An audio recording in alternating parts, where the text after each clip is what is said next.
So আজকে আমি চলে এসেছি গৌরব দার পডকাস্টে। আমি জেনে নেবো কেমন লাগলো আমার সাথে। দারুণ দারুণ হয়েছে আজকে একটা পডকাস্ট, এবং ও এত মানে এমন একটা ঘটনা শুনিয়েছে যে ঘটনাটা শুনে আমি নিজে এখনো পর্যন্ত একটা অদ্ভুত ট্রান্সে আছি। আশা করছি আপনারা যখন শুনবেন এই পডকাস্টটি তখন আপনাদের সকলের অনেক ভালো লাগবে। এবং ও যে ঘটনাটি বলেছে সেই ঘটনাটি অত্যন্ত মর্মান্তিক।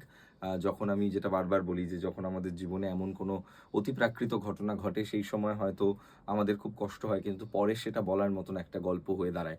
তো এই ঘটনাটা অনেকটা সেরকম। কতটা কষ্টের এই পুরো ঘটনাটা সেটা আপনারা শুনলে বুঝতে পারবেন। ও বলে হচ্ছে খুব ভালো এবং লম্বা একটা পডকাস্ট হয়েছে।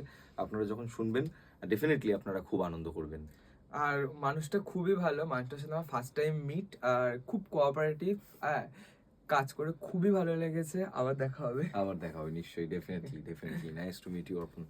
দেখা হচ্ছে আপনাদের সঙ্গেও। আপনারা শুনতে থাকুন আমাদের নতুন পডকাস্ট।